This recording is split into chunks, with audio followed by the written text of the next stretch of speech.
Good morning. Okay, so I got on here to share with you a few things on how you are the medicine. And first, I'll start, as I often do, with a story about myself and how I have become my own medicine in some way. And then I'll share another story um, of a person who I've met on my travels who shared how she was the medicine for herself and how that was the medicine for me as well, because we're only ever giving to ourselves. So, what we feel in any moment is a gift to ourselves. So, first of all, I'll start by saying I haven't been on these videos as often as I would like. Some of it for technical reasons, because I'm living as a boondocker at the moment and electricity is sparse, although that is in the process of shifting. And the other reason is I find that I'm still trying to play perfectionism, people pleasing. And rather than judging myself for it, I see it as, oh, I see you there. You created this version of yourself to protect yourself, to fit in, to get your needs met, and it's okay, but we don't have to keep playing that game. And in this particular case, it was related to, I really would like my videos to look professional. So I bought a green sheet and was going to do a whole green screen thing. And that may still happen, but I'm unattached to it at this point because I was making myself crazy over it and not making as much content as I would like to share because I was trying to wait for it to be perfect. And I've been in this trap before and I got past it before, and this is just a new version of it bubbling up, and I'm like, oh, all right, I see you there. So I moved past that. Here I am sitting in my camper, not caring that the background is not pleasant to look at. And that's okay because that's not what these videos are about. And I also recognized I'm trying to put on the face of being Miss Professionalism, but I've worn that mask before and I did not enjoy it.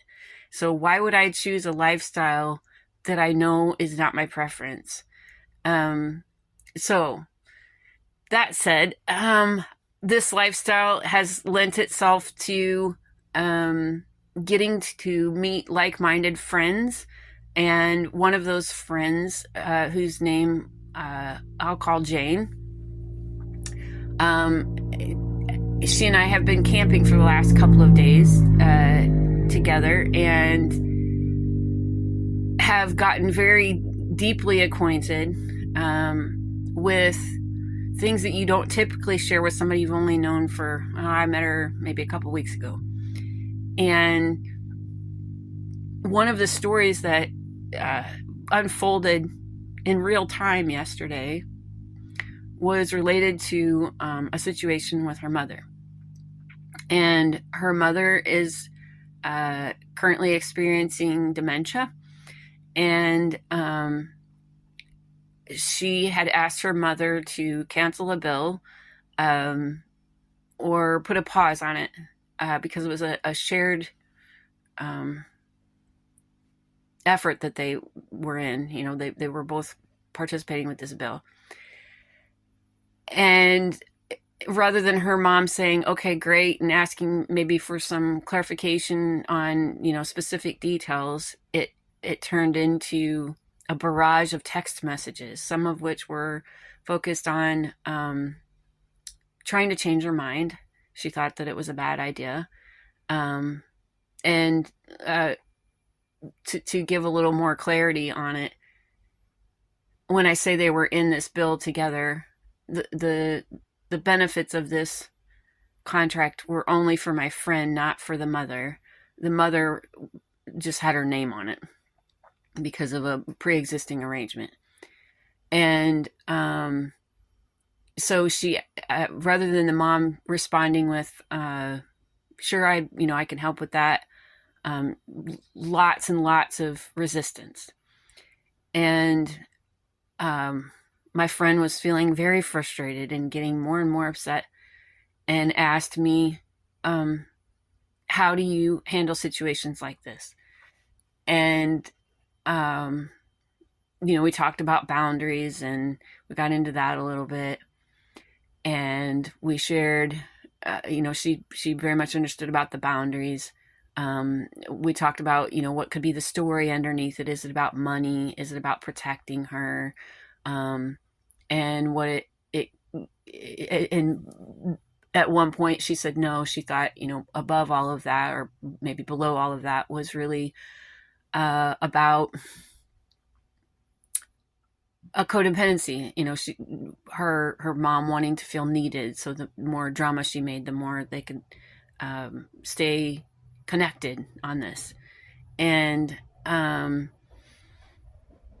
as we continued to explore and other things were coming up, I reminded her of nonviolent communication, one of the aspects of that.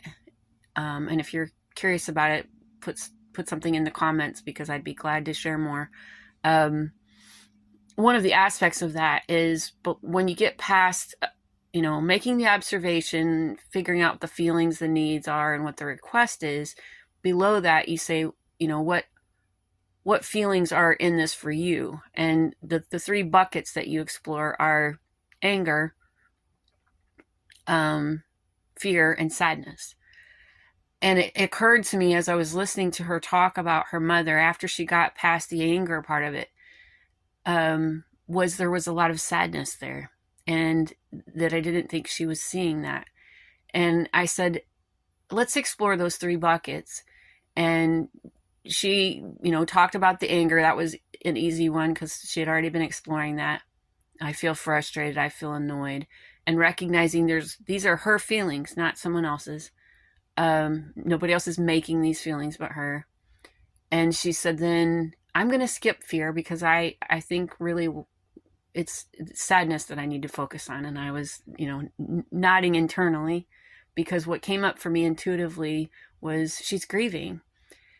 Because in the course of conversation, she had shared the times that she had had with her mother, and how beautiful they were, and the memories that they had, and what that was like, and that she's not that person anymore. And this should be simple. So the expectation was, I want my mom to show up like the person that she used to be. And that's not the reality that she's facing. And so when she got to the sadness bucket, she said, I'm sad because, and she basically all the things I just said, I miss the person my mom was. Okay, so now you can experience the grief and really allow yourself to feel it, and then let it go.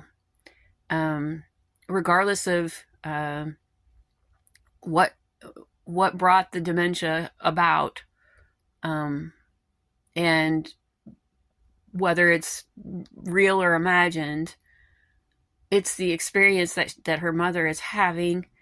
And it's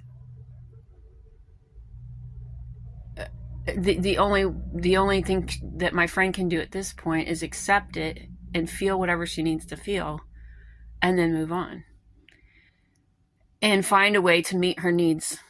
In this case, connection, perhaps.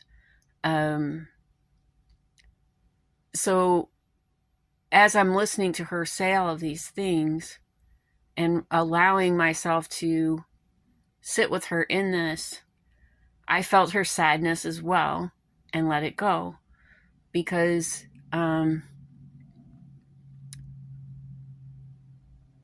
anything we attach ourselves to, any feeling that we attach ourselves to, we make more of. And there's nothing wrong with that. But if it's not what you prefer, let it go. And also what occurred to me is some of my own interactions with my own mom and my own frustrations have been based on the same thing. She should be able to get this. This shouldn't be so complicated. or whatever story I had in my head about how things should be. Because anytime we're using the word should, we're judging the situation and putting an expectation on it. And when we have expectations, more often than not, we have disappointments. Especially if we're attached to it. We can expect that, it would be great if XYZ happened, but if it doesn't, can I be okay?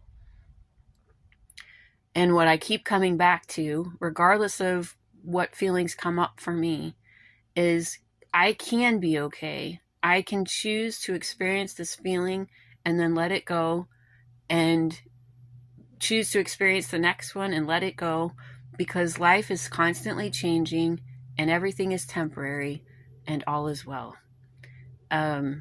It's when we cling to old stories, when we cling to expectations, when we cling to other people are supposed to make me happy, or whatever feeling it is that we would like to feel, then we spend a lot of time suffering.